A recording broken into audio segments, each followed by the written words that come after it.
On this episode of Locked On Angels, Perry Minasian spoke to the media, and it was confusing. Luis Garcia was traded, so did the Angels do well? And we're going to recap that game against the Rockies last night. It's time to get locked on with Mike and John, and this is Locked On Angels.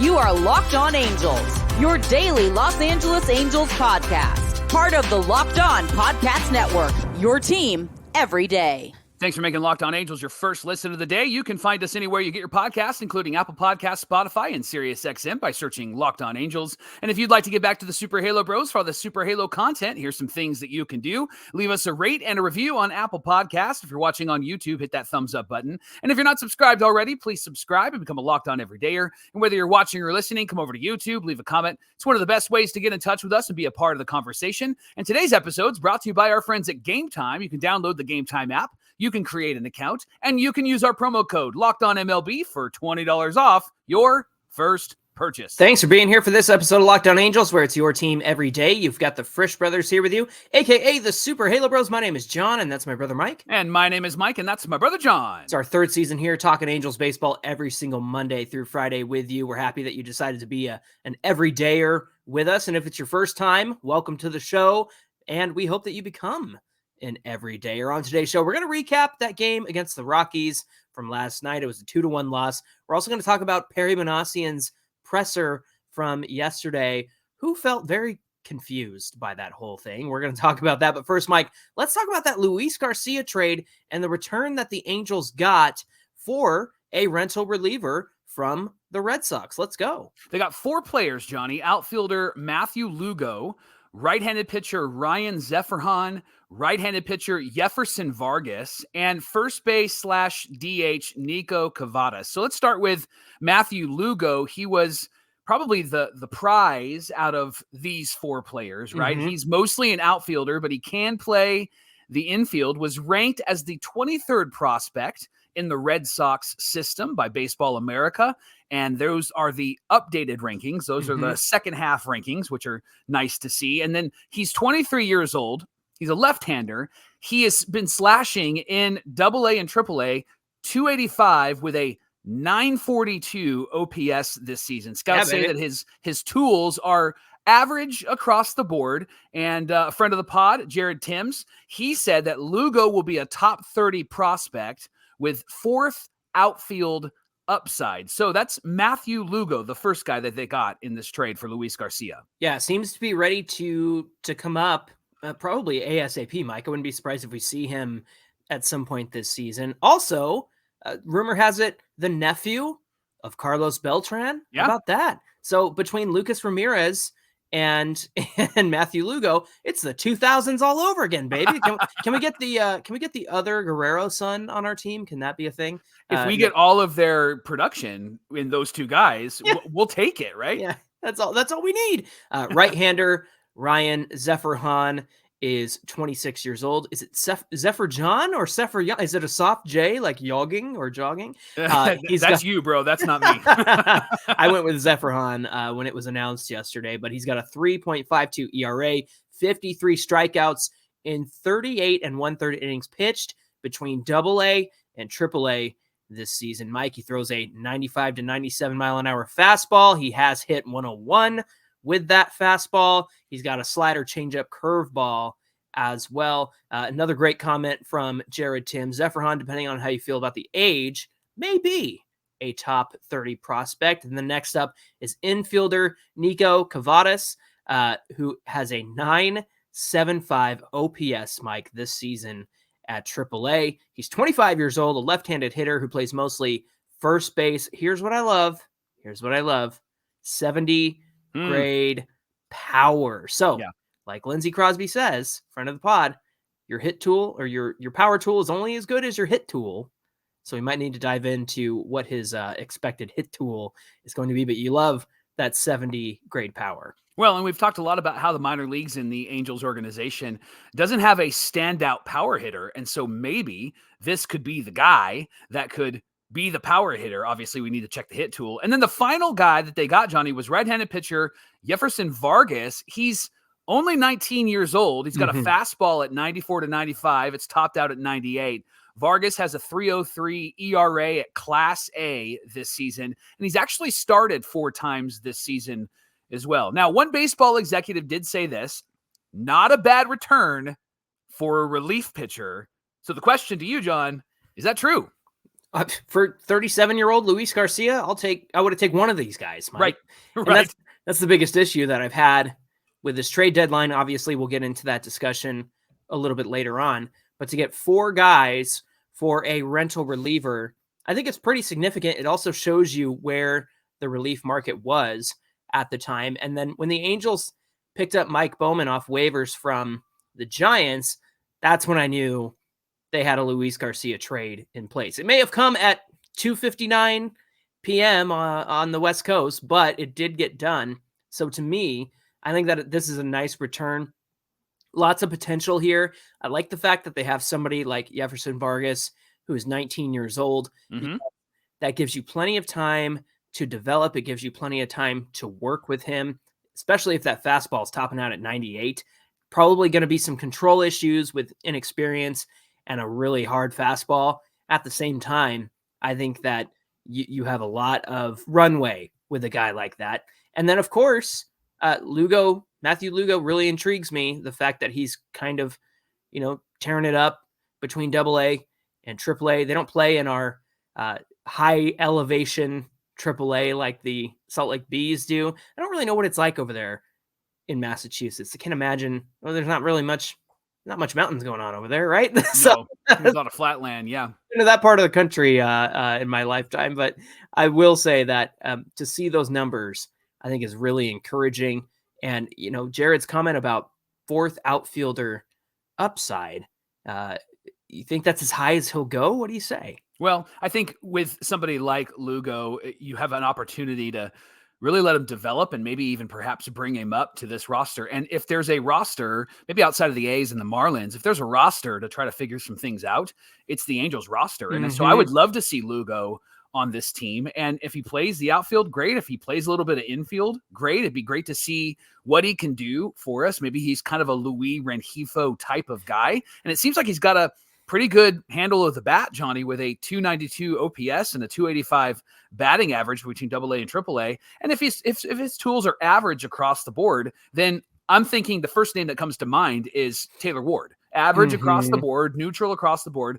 And so 23 years old, left-handed hitter, plop him into this lineup, see what he can do. I think that's a really good idea for the Angels to do as the year finishes out. Yeah, absolutely. And they have the chance to do this, right, Mike? They have the opportunity with this roster, with this team, to see what some of these guys can do. So there's a lot to look forward to. I look at like Ryan Zeferhan, and he's hit 101 miles per hour. Like I mentioned with Jefferson Vargas, 98, he's topped out at. And it goes back to who they got with Carlos Estevez and even some of the draft picks. Mike, I think the Angels have taken the approach that they like guys with good stuff, especially hard fastballs, right? And I think that they are somewhat confident in their ability to develop these guys and help them find the zone, help them be deceptive, help them with their location. But the approach seems to be, and correct me if I'm wrong, start with, hey, this is just raw talent. A guy can throw 101 miles an hour. Let's do something with that. That seems to be their approach. Would you agree? Yeah, seems like it. I think that the only caution I would have is if your approach is just raw talent and only raw talent, then you have another Jordan Adams and maybe a Joe Adell, right? And so what you want are guys that can actually develop, that are aware. I think baseball IQ has got to run neck and neck with raw talent, because baseball IQ helps you to understand what it is that you need to work on. So the guy who closes the game last night for the Rockies, Vodnik, San Bernardino. From San Bernardino, right? So he's a part of an organization that develops pitchers, and he's like the face of that organization locally in this area where I'm at. And what I liked about what the announcers were saying about him is that that's evidence that he is somebody that is willing to grow and willing to develop. He obviously has raw power. He's got a huge fastball, 99 miles an hour, but he's willing to also develop. He knows what he needs to work on. And that's the piece I think that the Angels have lacked in the last few years with some of the picks that they have selected, especially during the Billy Epler years. It just doesn't seem like it's sinking in until these guys get older. So Joe Adell, for example, has ditched the leg kick so that he can have more of a compacted swing, and he's working on stuff. I love that, but he's 25 now instead of learning that at 20, right? And so that's the thing that I would look for in these guys, is that real raw talent, but I would also want to make sure that we're developing them in their baseball IQ and that they're receptive to the coaching that the coaches are bringing them. Well, and it's the coaches who are around them too. And I think that you see stuff like with Joe Adell happening because of who's in the majors right now. It's Ron Washington, Johnny Washington, right? It's those guys really helping the young guys out, and they're getting good coaching for the first time, I think, in their careers. Now, going down into the minor leagues, yeah, there's been some good coaches and maybe some not so good coaches. You brought up the closer for the Rockies, but I would even point to the way Davis Daniel pitched last night. Yeah. The fact that, he threw a lot of pitches through 5 innings, but he was pitching really smart. I saw him throw that slider away that I believe Chris Bryant laid off of, and then he threw that slider again, just a little bit further, got him to chase it. So he couldn't lay off of that. And what I was paying attention to was what Davis told us he was doing. If I throw my fastball up, the next pitch is going to play off that fastball up. And that's what you're talking about when you talk about baseball IQ, pitching smart. That's where it's got to go to, because it starts with that raw talent, and then it's got to evolve into being a cerebral assassin like Triple H on the mound, right? You got to be a cerebral pitcher up there if you want to have success. Hey, we want to thank you for making Locked On Angels your first listen of the day. The Angels are back at it tonight against the Rockies. Series on the line, 6:38 Pacific time. You can catch every pitch of the Angels hometown broadcast with SiriusXM on the SXM app. Just search Angels. Coming up, Perry's presser on Tuesday was interesting. Right. It was unclear? Question mark? Yeah. And we're going to help you work through Perry's answer and learn what he was even trying to say. And we'll talk about that coming right up. Locked On Angels is brought to you by our new friends here at Locked On Angels, Liquid IV. Everydayers, while you're watching the Halos, don't forget to hydrate with Liquid IV. Get hydrated and stay hydrated with electrolytes, essential vitamins, and clinically tested nutrients from the #1 powdered hydration brand in America, because baseball and summer go together like Liquid IV and hydration. Plus, Liquid IV is perfect during a workout, on hot days like it's been hot in SoCal, or if you're working a really long shift at work. Get hydrated and stay hydrated, because a rundown you isn't good for anyone, including you, Jonathan. So 1 stick of Liquid IV in 16 ounces of water hydrates better than water alone. And Liquid IV provides 3 times the electrolytes of the leading sports drink, plus 8 vitamins, nutrients, all in a single stick. And the best part, it tastes great. So you can find your favorite your favorite flavors on their website, from berry to lemon lime to pina colada. And you can try their iconic summer flavor, Popsicle Firecracker. It's a festive blend of citrus-fueled lemon lime, tart cherry, raspberry flavors. My mouth is watering. Always non-GMO, vegan, gluten-free, dairy-free, soy-free. My youngest daughter could actually use this, which is great because she needs all of that. Just tear, pour, and live more. No more dehydration for our everydayers with Liquid IV. And you can get 20% off your first order when you go to liquidiv.com and use the code MLB at checkout. That's 20% off your first order so that you can be hydrated with Liquid IV at liquidiv.com. Tear, pour, live more. Liquid IV.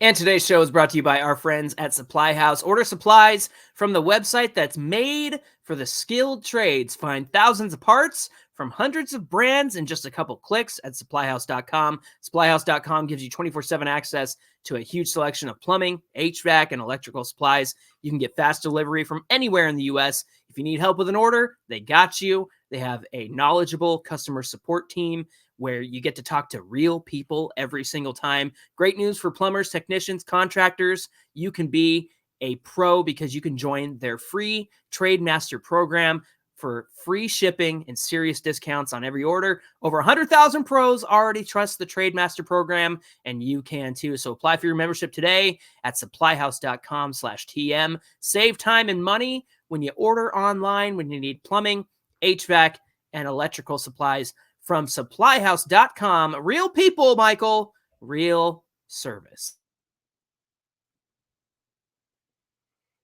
It's the Locked On Podcast Network, and this is Locked On Angels, where it's your team every day. This is your first listen of the day, and we're grateful for that. Make your second listen Locked On Sports Today, a free 24/7 sports streaming channel programmed for you every single day to bring you the biggest stories in sports. Locked On Sports Today brings you can't-miss analysis, opinions, and news, streaming 24/7 on YouTube or the free Amazon Fire TV channels app. Part of the Locked On Podcast Network, where it's your team every day. And your team plays the Rockies tonight at 6:38 Pacific time, and you can catch every pitch of the Angels' hometown broadcast with SiriusXM on the SXM app. Just search Angels. Mike, shortly after the buzzer went off for the trade deadline, we got word from the beat writers that Perry Minasian was going to speak to the media. And so he had a little tiny press conference in front of his tiny screen and his tiny table and his tiny background. I don't know why I got in the word tiny there, but that's what it felt like. But there were a couple of takeaways that we wanted to address, and then we'll share our thoughts as well. So first, on the players he traded away, Perry said his approach was doing, quote, what's best for the organization, and what we were presented, we ended up acting on. If there were things presented that made sense, that made the organization better, I would have done it. Oh, I was like, you there? Yeah, that was my thoughts, right? Okay. Like, I think you said best for the organization. You mentioned Triple H earlier. Is it best for business? Is that what Right. what Perry's doing? Right. So I understand what he's saying, and I think that this is what a GM needs to say. And I will tell you that I really loved the Estevez trade. I think that he won that trade. That was Sure. a fantastic trade. And I really loved the Garcia trade. And you mentioned it. Four guys for one 37-year-old 7th, 8th inning relief pitcher is a great haul. So those two trades were pretty great. I'm happy with what he did do, but it's what he didn't do. Yeah. That was the next comment, right, Mike? Yeah. So on the players not traded away, Perry said, we took a look at what was presented and just what actually did make sense for us. The players that we have that have 2 years left, 1 year left, they're very talented players, all productive players. That being said, I hate that phrase, by the way, because now I'm just going to negate everything I've just said. In general, it had to make sense. There had to be certain value coming back. You had to line it up. It's not that easy. People like different things. Sometimes you line up with different teams like we did with the Phillies, and sometimes you don't. Now, Locked On friend Jeff Fletcher from the OC Register did tweet this. He checked in with two executives about what the Angels didn't do on Tuesday. Both agreed that Anderson had very little value, and one said Rengifo and Ward had some, but clearly not as much as Minasian had hoped. So the question, Johnny, is Perry said he had autonomy to do what he needed. So do you believe that he had autonomy? You know what? I'm really glad you asked that question, Mike, because I have a super scientifically accurate and not at all made up chart regarding that question. And for those on the audio side, I've got a pie chart here. 60% of it is Artie's decision. 15% of the pie chart is Perry's autonomy. And 25% in the blue there for my visual learners is what Perry didn't do. That's kind of how this whole trade deadline broke down in my eyes. And again, super scientific, not at all made up, exactly as presented. 25% what Perry didn't do. Perry had 15% autonomy. Artie's decision-making was 60% of the influence. So that's the super scientific chart. No, Mike, I joke because he said he had the autonomy to do what was needed. Well, can I just tell you that I look at what happened yesterday. 2 days ago now. Feels like Tuesday. an eternity ago. I look at what happened on Tuesday, and I see Artie's fingerprints all over it. How could we not trade our all-star starting pitcher, Tyler Anderson? How could we trade him? We got to have him here. We got to get fans to the field, right? And we can't trade Taylor Ward. He's a fan favorite. We can't trade Luis Rengifo. He's a fan favorite. But that's like you can argue that, yeah, you know what? Maybe the market wasn't right for Rengifo. He just coming back from the wrist thing, had another wrist thing last night. Taylor Ward's not been good for about a month and a half. Tyler Anderson, that I don't buy as much. I appreciate Jeff's input, but were these the same executives that Jeff Fletcher checked with before the season started about Jose Suarez and said that they would trade for Jose Suarez because I don't trust their judgment whatsoever? Yeah. But I bring that up because, sure, you could argue for or against keeping these guys. But, Mike, there's 5 guys with expiring contracts on this team who are just going to be, put on waivers so we can reduce our payroll and get a little break or whatever. It's not like they have to get under the luxury tax because they certainly haven't blown past that like they did last year. But I feel like we're gonna money dump again. So for Perry to say he had autonomy to do what was needed, I don't buy that, because I could totally see a world where Artie Moreno wants Kevin Pillar to play out there. In my opinion, they might still think they can go for it, Michael. They see themselves as 9.5 games back, and go, hey, the West, we can still win the West, right, John, right, Dennis? Like, that's what they're doing up there. So I don't buy Perry's autonomy, and because you would have done more. It's not that I'm upset with his return. It's you should have done more at the end of the day. I think what this teaches us, and I'm going to try to be non-emotional and just reasonable here. What this teaches us is I think the Angels have overvalued a lot of their players. Are you saying I'm unreasonable and not emotional? Not at all. I'm just talking about myself. All right. And so one of the examples would be Jose Suarez. They didn't DFA him because the rumors were that they thought somebody would pick him up right away. And what happened? Went through waivers. Nobody cared. Now he's in the minors. Still sucks. Right. So that's the thing with this Halos team is they've had players that they thought, man, these guys are great. But then when they went away, they weren't great. No. And so that's the thing I think that Perry Minasian may have overvalued, and who knows what sort of conversations he had. I would love like a camera in those rooms filming, and that doesn't have to come out now. It could come out maybe months from now. Like, what was the conversations? Do a Joe Madden where you just rip and burn bridges after you get fired from the organization. But Mike, that's the thing. Like, I understand what you're saying. I totally can see a world where, maybe they overvalue a Luis Rengifo. I think that he is valuable considering everything that he can do. Yeah. Taylor Ward, well, if he continues to watch fly balls bounce in front of him and give up runs like that, right? Can we charge that run to Ward instead of Davis Daniel? Because that's the way it felt. Right. But yeah, maybe you overvalue that. But Anderson, it just drives me nuts that he didn't get moved in this starting pitcher market. I know the Dodgers got Jack Flaherty, but Clayton Kershaw gave up 7 runs last night and didn't even get a strikeout for like the first time in 400 and something games in his career. And I'm like, really?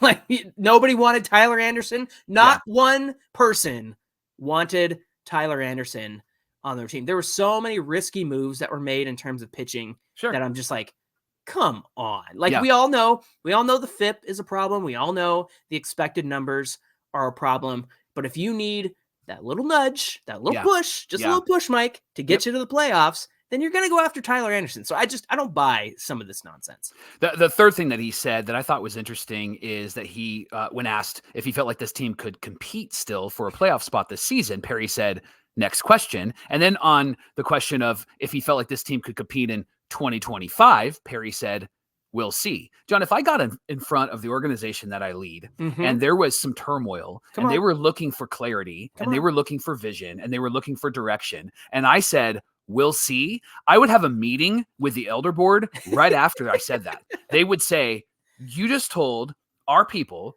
we'll see. Yeah. You just told all of these people who are hungry for direction, we'll see. Like, hey, we did a couple of things. We'll see if it works. That to me tells me that Perry is either protecting his owner until he's not his owner anymore. I think he's a bit ambiguous as to like where he is next year, or maybe he's a bit more confident as to where he is next year in the sense that he's not going to be around next year. But John, those two answers told me that he is either checked out and ready to go, or he is protecting the people behind the scenes and doesn't want to Joe Madden them until he leaves, and maybe he won't ever Joe Madden them. But those answers are not leader answers, and those answers are unsettling answers. Yeah. Like that's what the GM does. The GM gives direction. Here's what we did. Here's what we tried to do. We'll see. And next question. Come on. But Dad, can we go to Disneyland? We'll see. That's what it feels like. Yeah. Like he's like Kramer up here. I'm already gone. Right. Right. We'll see usually means no, by the way. Yeah. You're a dad, Yeah. But that's the thing is the results of this trade deadline where he didn't move the players that he at least like, can we not get cash considerations for Kevin Pillar? I watched the Dodgers trade their DFA guy for Kevin Kiermaier from the Blue Jays. Like, can Kevin Pillar not be on there? Like, good grief. You know what I'm saying? So I think that if I were him, I wouldn't want to be here. And I saw from these quotes, like I see a person who is fed up, tired, done. Mm-hmm. And that's really what it feels like for Perry Minasian. Mm-hmm.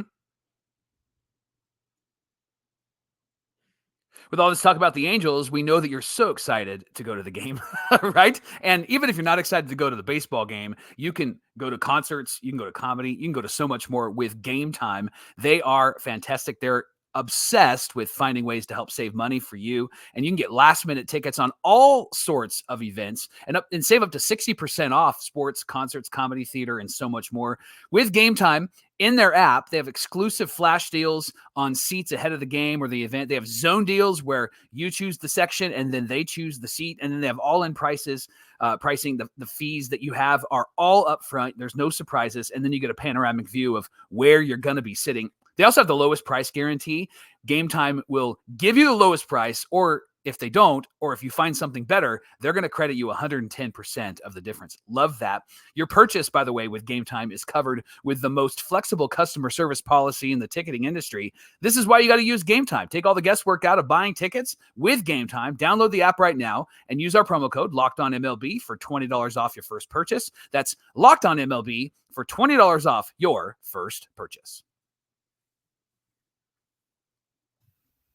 Mike, last night was a loss to the Rockies. It was a bummer because it was only a 2-1 loss. And for a Rockies team that can certainly pour on the offense when they put it all together, there was some great pitching in this one until there were a few mistakes. But it was a great outing for Davis Daniel compared to what he did in his last two starts. I brought it up earlier where I appreciated his smart pitching, where he was very conscious of where the previous pitch was thrown, and then playing off of that. 5 innings, 5 hits, 1 earned run, 1 walk, 5 Ks on 85 pitches. A lot of fives in that line, but the Angels trailed 1-0, and there was a bloop out to Taylor Ward, and can I show you? And for the audio listeners, just close your eyes and imagine. So he's standing there and kind of trots in, and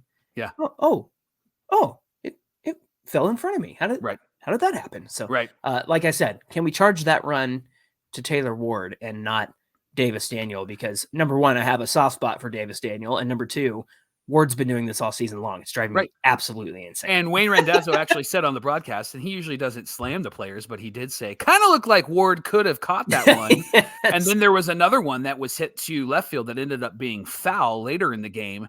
And Ward came up against the wall, and the ball dropped in just foul. But Ward maybe could have made an effort there, but it didn't even look like an effort. And that ball, the first ball that fell in front of him, man, that just, it looked like you hit the hit stick on MLB The Show and accidentally like stopped your runner or it slipped out of your hand. That's what it felt like, right? Don't change runners. What are you doing? Yeah, it felt like something happened and like the hit stick got moved. And so that was frustrating. So the Angels did trail 1-0 at that point. And then in the bottom of the 5th, Logan O'Hoppe hits a home run, his 15th home run, Johnny. An Opposite field home run. You're How do trying you like to that? copyright that, aren't you? You're trying to get that trending. Come on. Was his first home run since July 9th. And I love this from Angel PR. Logan O'Hoppe is the first Halo with 15 home runs as a catcher since Mike Napoli in 2009. He had 17 home runs, and the franchise record for homers for catchers, 22 by Lance Parrish, my guy. I love that guy, in 1990. And the game was tied at that point, and it was tied up until the top of the 8th, Johnny. Yeah, Hans Krauss came into this one, unfortunately surrendered a home run to Bretton Doyle, who, did I hear this right? 11 home runs this month and 18 this season. Wow. Like, oh my goodness. Yeah. So why are we not pitching around this guy? Why are we pitching to this guy? So yeah, that was unfortunate because it was the second time in a row that Hans Krauss had given up the lead after he has come out and been so good, Mike. So you can see that he makes some mistakes sometimes, and this was certainly a mistake, and it led to the 2-1 win that the Angels would not be able to overcome. So the Rockies and the Angels have split the series so far, and they'll go back at it again tonight at 6:38 Pacific time. I did a lot of talking about Davis Daniel, but since he is a locked on favorite here, what do you got to say? I was really excited to see him pitch as well as he did last night. I know 85 in 5 innings is a lot of pitches, but he seemed very much in control, and that run really wasn't his fault, and it came early, and then he really caught himself. He really matured, and I really like Davis Daniel, and I think that they need to just keep rolling him out there in that starting rotation. Stop taking him out. Let him pitch, let him start, let him be the guy that finishes the season, because he needs that experience. And I want to see him grow as a pitcher, because I think he's got potential to be somebody that could be a number 5 in this rotation, or maybe a long swing man for this rotation. So let Davis Daniel pitch. Let him finish the season in the starting rotation. He's going to be better than a Kenny Rosenberg. He's going to be better than a Contreras. I think Contreras is better in the bullpen anyway. And so let him figure it out at the major league level. You're not playing for anything. Mm-hmm. I think we all, as fans, would agree. I don't know if the organization agrees, but we're not playing for anything. Yeah. And so let Davis Daniel finish this out. You know, it's interesting because the bullpen, other than that Krauss home run, was fantastic the rest of the way. Yeah. Like very little trouble out there, very minimal issues out there. Mike, Davis Daniel reminds me of Samuel Algaderi in the sense that, so he's one of the guys we got from the Carlos Estevez trade. Mm-hmm. He doesn't have great stuff in terms of, high velocity or anything like that. But, one of the breakdowns I read about on Tuesday was he picks up whiffs at the top of the zone. So he's just somebody who can locate. And that's what I think worked well for Davis Daniel last night, was just location, putting the ball where he wanted it to go, not giving in, throwing that fastball inside and outside. And so he just did a really great job. So unfortunate the way things went down, but Hans Krauss, he's been clutch, and he's just going through a little bit of a slump right now. So we'll see if they can get the win tonight and finish out this series with a W.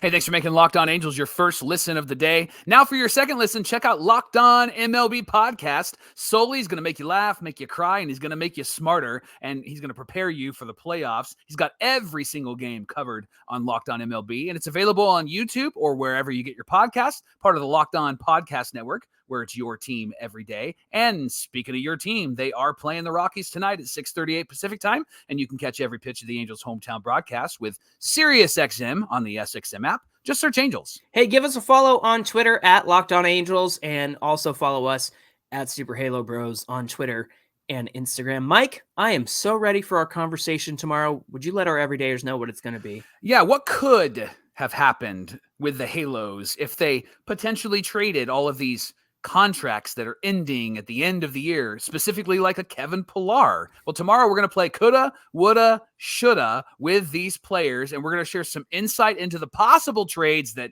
just didn't happen at the deadline. That's tomorrow on Locked On Angels. All right, we hope you'll come back and join us for that. Until then, my name is John, and that's my brother Mike. And my name is Mike, and that's my brother John. Thanks for being here, everybody, and we'll see you back here tomorrow. Hey, high five to Marco Peralta, who does the Spanish broadcasting. He was on the pre-show, did an interview, and love made it on TV.